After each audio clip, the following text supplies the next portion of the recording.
Hello everybody, how are you? This is Michael Voss. I am the Dragon of the Southern Tier, and we are on No Soundbites Allowed. And of course, I'm away from my studio right this second, but that's okay, because we're going to talk. And I'm going to be quick about this. You know, I have one of the best audiences, I think, in the entire industry. And I have to say that because you guys find things that I miss. I mean, there's only so much that one man can do to keep on top of everything that's going on in politics across the nation and internationally, as well as the local stuff that I cover. And my audience is fantastic because you guys see things and say, why is no one else talking about this? Hey, Mike, can you check into this? Does this make sense at all? And I have two things that I want to bring up to you that came from you, the audience, directly, and it makes a lot of sense to talk about it because no one else is. Now, the first thing I want to talk about, and both of these things are affecting 2020, but they started in 2019. And because no one was talking about it, no one noticed how bad this is going to affect us. So, starting with the economy, let's talk about 2020. Obviously, the election is a big deal. But in 2019, Democrats did not, let me say it again, did not pass a budget. Now, this is a requirement of the Constitution. This isn't something that, one party does. No matter who's in charge, you're supposed to put together every year a budget for the government. That is a requirement of the Constitution. The Democrats didn't do it. In fact, back on the Washington Post on March 26th of 2019, Politico reported on March 11th of 2019. And in particular, there was an article in the Washington Post on April 29th of 2019. Its title is House Democrats Cancel Budget Vote as Liberals Demand More Spending on Social Programs. Okay, there it is right there for you in black and white. That's the Washington Post talking about this. We see that the Democrats didn't want to have a vote because they didn't want you to know how much money they want to spend on social programs. We're talking about Obamacare and entitlements. It's crazy. And that's the reason why they didn't want to have a vote. And you may say, well, Mike, I remember there was a budget for 2019. No, there was a spending bill, a temporary spending bill for the government that had passed in December of 2019. That's not what they were required to do. That's not the Constitution. They avoided it. Now you say, well, why didn't anyone hear about this? If it's such a big deal, why didn't anyone talk about it? Well, the fact is, in 2020 and 2019, let's think about it. What were we talking about? Well, there was collusion, there was bribery, there was corruption, supposedly, and all of that led to impeachment. And that's what everyone in the media was talking about. That's the only thing you could see out there. There just really weren't articles about it. No one, and the few articles there were, no one paid attention to. Because everything was about, let's go and impeach President Trump. And at a cost of $38 to $50 million, the conservative estimate, as far as I know, $38 to $50 million to get an answer that we got from Nancy Pelosi before the whole thing started is ridiculous. I take it as a waste of money when we know and knew impeachment would go nowhere. Nancy Pelosi told us it would go nowhere, and we did it anyway. And that's, $38 to $50 million. That's the same amount of money that the president requested in the State of the Union request to help premature babies stay alive.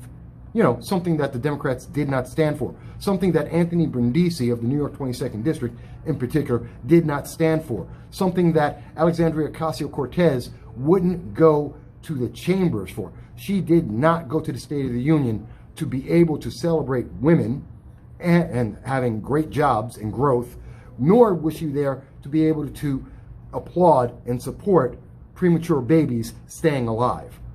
Anthony Brindisi wouldn't do that. That's sad. And for the same money that we spent on the farce that was the impeachment process, we could have funded protecting premature babies. Something to think about. But no one wants to talk about that.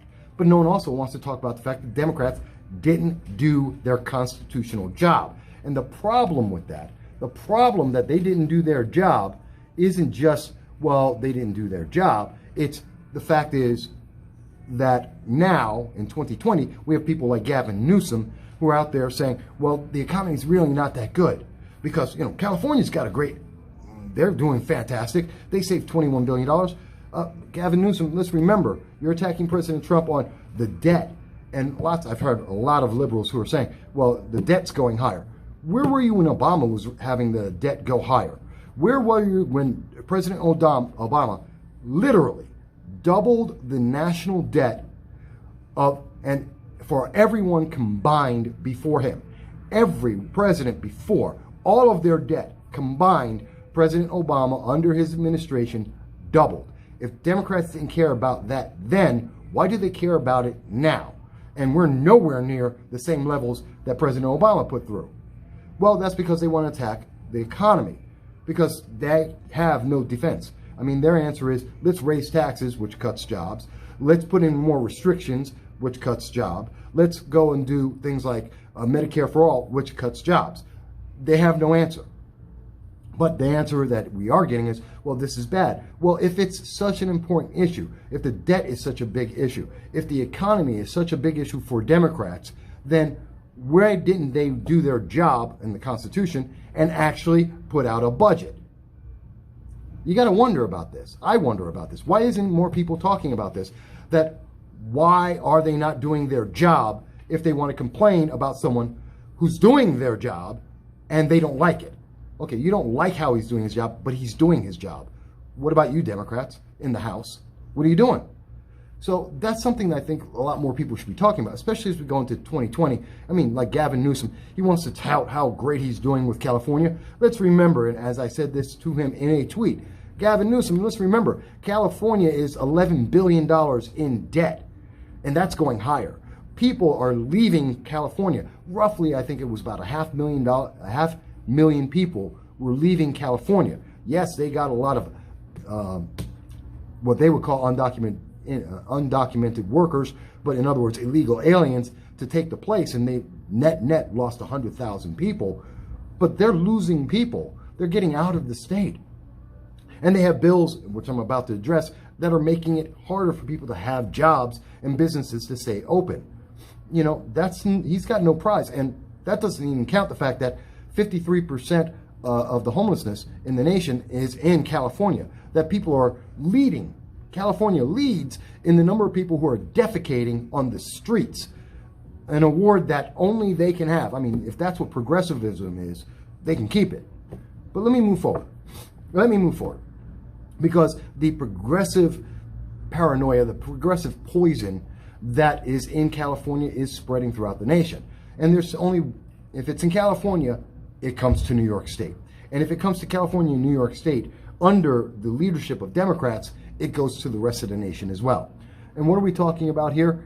Did you hear about the California bill AB 5? And I'm pretty sure most people have not. AB 5 is a bill that came out in 2019.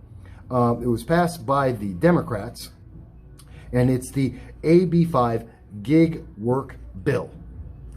Stupid name. What does that mean? What is a gig worker? A gig worker is Uber. It's basically any independent contractor you can have out there. So someone who does Grubhub, Lyft, Uber, those are the first names that you're going to come to think to. But literally, anybody who has an independent contractor is applicable. Now, what California said is, if you happen to be an independent, excuse me, sorry about that on the screen, something was there. So if you happen to be an independent contractor, guess what? You can't do that. You now have to be considered a regular worker. This is a problem for companies because you're increasing the amount of money those companies have to pay. You're increasing their costs for healthcare, for employees, for every aspect of these employees. And you have to do the minimum wage, which you didn't have before. Now, that's not a great thing. Because if you're talking about California, New York State, where you have minimum wages that are closing down businesses. Great example. Let's look at New York, Manhattan.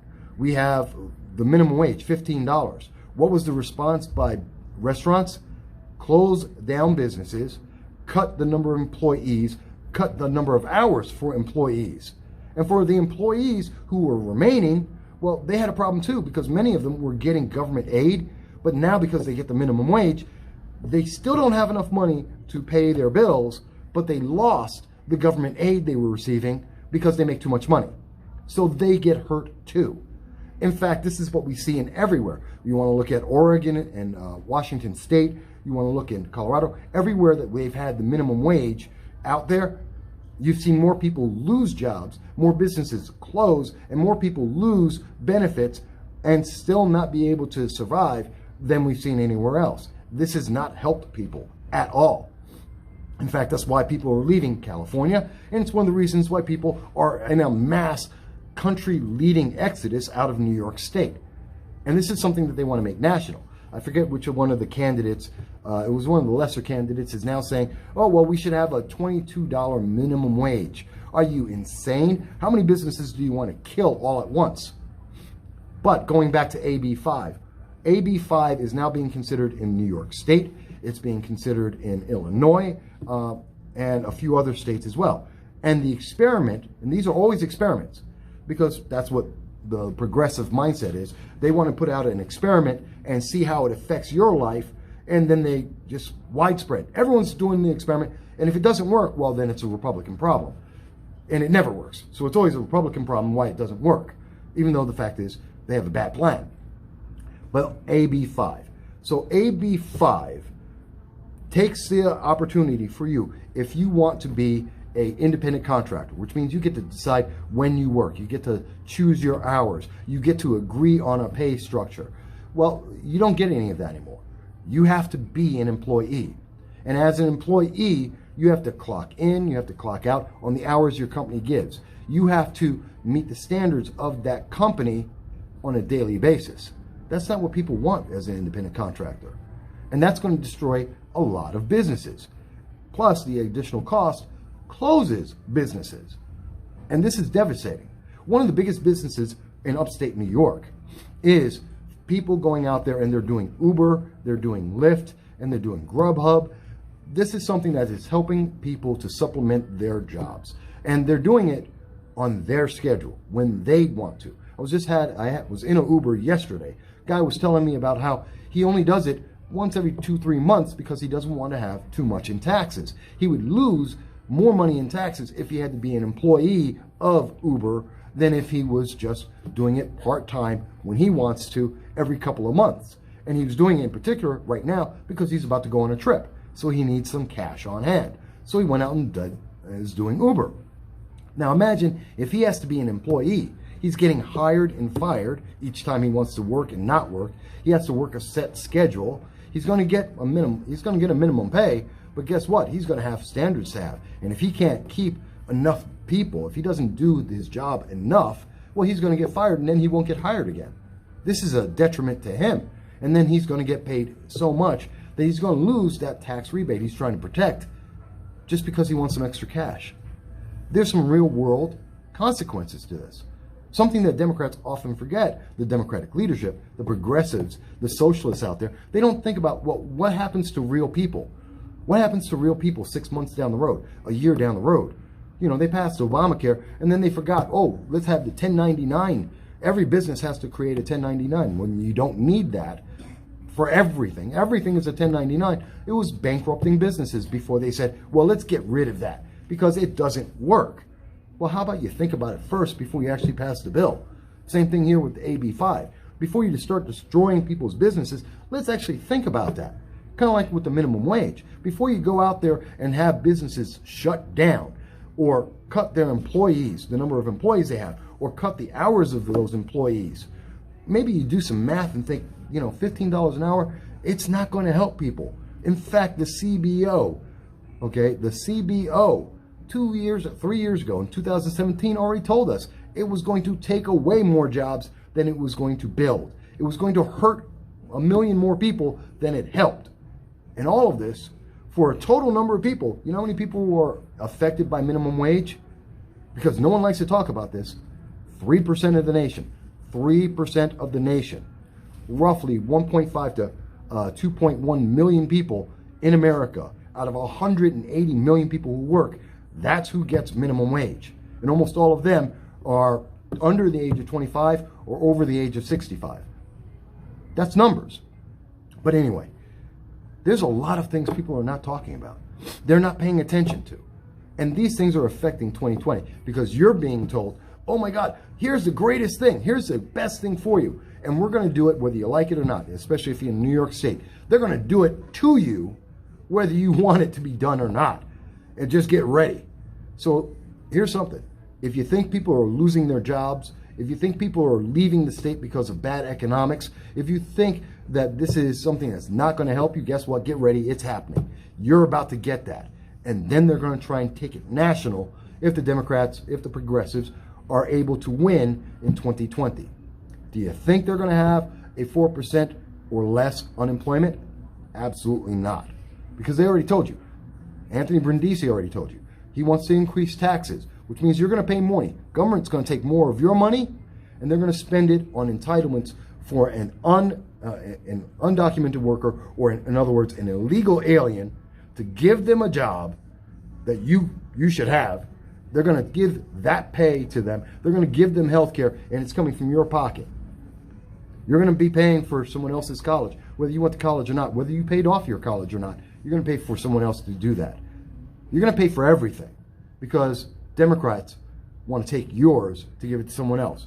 Mind you, Bernie, Mr. Millionaire, Mr. 1% himself, still has not donated a single dollar to the IRS voluntarily. I have donated more money to the IRS than Bernie Sanders and every other Democrat on that stage combined.